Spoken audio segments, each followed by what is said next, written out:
अस्सलाम वालेकुम friends, welcome back to my channel. जो मैं अभी टॉपिक लेकर आई हूँ वो what is literature by Terry Eagleton. बगैर टाइम ज़ाया के स्टार्ट करते हूँ। अच्छा, Terry Eagleton's introduction to literary theory and introduction titled what is literature. It attempts to define literature in order to fully define literary theory. उन्होंने claim किया था कि जो लोग होते हैं वो लिटरेचर को डिफ़ाइन करते हैं और कैटेगराइज करते हैं अपनी खुद की वैल्यू जजमेंट्स के अकॉर्डिंग। ये जो वैल्यू जजमेंट्स होती हैं ये बेस करती हैं सोशल आइडियोलॉजीज़ पे और कंस्ट्रक्ट्स पे। तो अगर वो खुद अपनी वैल्यू जजमेंट्स के अकॉर्डिंग डिफ़ाइन करते हैं तो फिर लिटरेचर की कोई भी डिफिनेशन सेम नहीं होती हमारे पास। अब उनकी लाइन्स हैं, they refer in the end not simply to private test but to the assumption by which certain social groups exercises and maintain power over others.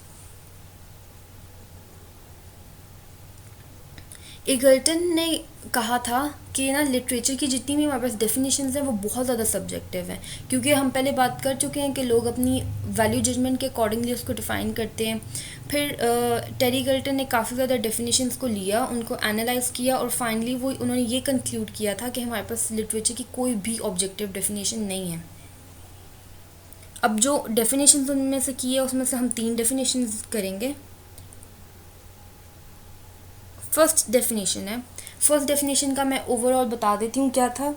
इसमें कहा गया था कि जो लिटरेचर होता है वो सिर्फ फिक्शनल वर्क होता है, फैक्शनल को वो लिटरेचर में कंसिडर नहीं करते। तो टेरी ईगल्टन ने इसको रॉन्ग प्रूफ किया था।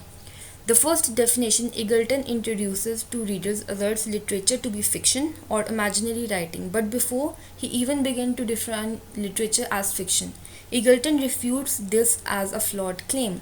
Refutes कहते हैं wrong proof करने को। टेरी ईगल्टन कहते हैं ऐसा कैसे हो सकता है कि अगर कि शेक्सपियर और मिल्टन जो कि फिक्शनल वर्क्स लिखते थे सिर्फ उनका वर्क लिटरेचर था, और फ्रांकिस बेकन के एसेज, सरमन्स डॉन के और बुनियान्स के और सर थॉमस ब्राउन के जो राइटिंग्स थी वो लिटरेचर नहीं है। तो वो कहते हैं कि आर्ग्यूमेंट किया उन्होंने कि जब तक लोग एक वर्क को लिटरेचर मान रहे हैं, एक फैक्शनल वर्क को लिटरेचर मान रहे हैं, तो हम कैसे उसको क्लेम कर सकते हैं कि वो नहीं है literature. According to many of his examples, history has long been showing this claim as flawed. उन्होंने प्रूव भी किया एग्जाम्पल्स के साथ। पहली एग्जाम्पल उन्होंने ये दी कि जो इंग्लिश में लेट 16th और अर्ली 17th सेंचुरीज़ में वर्ड नॉवल यूज़ होता था फिक्शनल वर्क के लिए भी और फैक्शनल वर्क के लिए भी। दूसरी एग्जाम्पल उन्होंने दी, उन्होंने बाइबल में से जेनेसिस को लिया। जेनेसिस जो थी बेसिकली लिखी गई थी जब, तो उसे कहा गया था कि ये फैक्शनल और हिस्टोरिकल वर्क है, लेकिन इस टाइम पे प्रेजेंट में लोग इसको फैक्शनल भी मानते हैं और बहुत से लोग इसको फिक्शन भी मानते हैं। तो यहाँ पे ईगल्टन ने इस क्लेम को रॉन्ग भी प्रूव किया, साथ उन्होंने हमें एक डिस्टिंक्शन भी दी फैक्शनल और फिक्शनल राइटिंग के बीच में। What one may read as factual, another may read as fictional. जैसे जेनेसिस को कुछ लोग फैक्शनल पढ़ रहे हैं और कुछ लोग फिक्शनल पढ़ रहे हैं। So Eagleton claims that just because one may read a work as factional does not mean it should not be categorized as literature. ये फर्स्ट डेफिनेशन थी। अब जो सेकंड डेफिनेशन है वो ज़रा लेंथी है हमारे पास। सेकेंड डेफिनेशन ली गई है रशियन फॉर्मलिज्म की। अब सबसे पहले मैं बता दूँ ये रशियन फॉर्मलिज्म क्या और ये फॉर्मलिज्म इनका नाम क्यों था। फॉर्मलिज्म फॉर्म से निकला है और इनको फॉर्मलिज्म इस वजह से कहा गया रशियन फॉर्मलिज्म क्योंकि ये फॉर्मल डिवाइसेस को देखते थे, लिटरेरी वर्क्स के फॉर्मल डिवाइसेस को बहुत ज़्यादा फोकस करते थे। After exposing the holes in particular definition of literature as fiction, Eagleton moves to his second definition, literature as defined by Russian formalism. Now he claims that if literature is not defined as fictional, one can still claim the estrangement of writing. अब estrangement क्या होता है? estrangement कहते हैं no longer friendly or in contact with someone. मतलब estrangement of writing वो writing होगी जो commonly लोग यूज़ नहीं करते, जो सिर्फ literature में यूज़ की जाती है, जिसे आम लोग नहीं बोलते। In particular, the estrangement of a language to be something that transforms and intensifies ordinary language, deviates systematically from everyday speech. It is with this definition that Eagleton links literature to Russian formalism. यहाँ पे वो Russian formalism के बारे में कहते हैं। सबसे पहले तो उसमें जो लाइन है Eagleton describes formalist as a militant polemical group of critics. Polemical कहते हैं जो फालतू की डिस्कशन और आर्ग्यूमेंट्स करते हैं. तो उससे पता चल गया कि जो टेरी गर्टन थे वो बिल्कुल अगेंस्ट थे रशियन फॉर्मलिज्म के. अब उन्होंने कहा कि ये जो रशियन फॉर्मलिस्ट थे ये बजाय इसके कि ये टेक्स्ट के मीनिंग को फोकस करेंगे, लोग फोकस करते थे स्ट्रक्चर को और लैंग्वेज को टेक्स्ट की. मतलब जो instead of the content of the work influencing the definition of literature, the language and structure of a text defines literature. तो टेरी गर्टन इस बात को बिल्कुल कहा था कि ये नहीं होता और आगे उन्होंने हमें प्रूफ्स भी दिए हैं कि क्यों नहीं होता. There are several different ways the formalists saw how the language, the structure and the form shape a text, and in turn how the language, structure and form of a text determines if the text will be defined as literature or not. First, Eagleton states that to the formalist a text was good as its literary devices.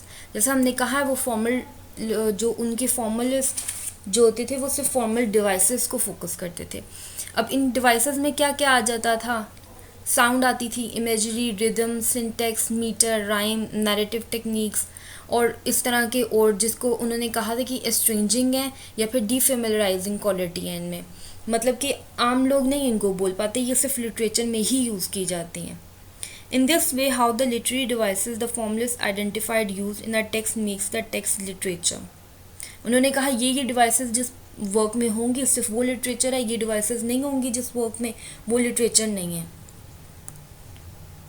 Eagleton states that the formalist would not claim that type of language people use in everyday language should be considered literature because it does not go against the norm, it is not estranging.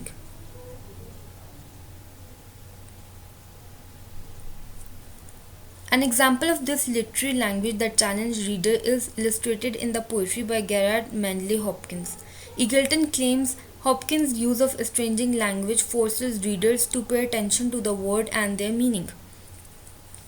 अब यहाँ पे जो इन्होंने खुद Eagleton ने कह दिया कि अगर एग्जांपल लेते हैं हम गैरेट मैनली हॉपकिंस की जिसमें उन्होंने स्ट्रेंजिंग लैंग्वेज यूज़ की है, तो वो स्ट्रेंजिंग लैंग्वेज से क्या होता है सिर्फ कि लोगों को जो है रीडर्स को और ज़्यादा अटेंशन देनी पड़ती है वर्ड्स पे और उनके मीनिंग्स पे, और जो कंटेंट होता है ओवरऑल उस वर्क का उससे उनका फोकस हट जाता है स्ट्रेंजिंग लैंग्वेज की वजह से. Furthermore, formalists ने खुद डिफाइन किया estranging को literary language as a set of deviations from a norm, a kind of linguistic violence. तो यहाँ पे एगल्टन कहते हैं कि अगर उन्होंने हमें कह दिया कि स्ट्रेंजिंग लैंग्वेज सिर्फ लिटरेचर होती है और नॉर्मल लैंग्वेज लिटरेचर नहीं होती, तो उन्हें डिफ्रेंशिएट करना चाहिए था दोनों को कि स्ट्रेंजिंग कौन सी होती है और नॉर्मल लैंग्वेज कौन सी होती है. और टेरी एगल्टन ने खुद क्लेम किया दैट फॉर्मलिस्ट भी रियलाइज कर चुके थे कि कोई नॉर्मल लैंग्वेज नहीं होती and that any actual language consist of a highly complex range of discourses differentiated according to class, region, gender, status and so on, which can by no means be neatly unified into a single homogeneous linguistic community. मतलब Eagleton ने कहा है कि अगर एक language एक बंदे के लिए ऑर्डिनरी है तो ज़रूरी नहीं है कि वो दूसरे बंदे के लिए किसी दूसरे रीजन या किसी दूसरे जेंडर या किसी और जगह के बंदे के लिए भी वो लैंग्वेज नॉर्मल ही होगी, वो उसके लिए स्ट्रेंजिंग हो सकती है. तो what is to be said about language that is estranging for some but not others? उस लैंग्वेज को हम किस में लेंगे, लिटरेचर में कैटेगराइज करेंगे या नहीं करेंगे? Eagleton concludes that any kind of writing can be considered estranging. Next वो ये कहते हैं कि अगर हम इस डेफिनेशन को देखते हैं, it's the way a text is written holds more purity than what the text actually says. तो इस चीज़ को अगर देखते हैं तो फिर तो लिटरेचर का जो अपना मीनिंग है उसका कोई पर्पस ही नहीं है, मीनिंगलेस है, पर्पसलेस है. जैसे बायोलॉजी की टेक्स्ट बुक्स हैं उनका भी कोई मीनिंग है, बट लिटरेचर का इस डेफिनेशन के अकॉर्डिंग कोई पर्पस नहीं है. तो फिर इसको कहा है उन्होंने ये नॉन प्रिग्मेटिक डिस्कोर्स कह रही है लिटरेचर को ये डेफिनेशन. नॉन प्रिग्मेटिक यानी अनरियलिस्टिक और इनसेंसिबल. तो नेक्स्ट वो कहते हैं ये इस टाइप का जो लिटरेचर होता है वो सेल्फ रेफरेंशियल लैंग्वेज होती है that makes reference to itself. इन्होंने आगे एग्जांपल दी है कि अगर जॉर्ज ऑरवेल को बताया जाए कि उसने जो लिखा था उसका कोई इम्पोर्टेंस नहीं है, बट उसने उसको लिखा किस तरह से था उस चीज़ की इम्पोर्टेंस है। तो वो जॉर्ज ऑरवेल भी बहुत ज़्यादा सरप्राइज हो जाएगा।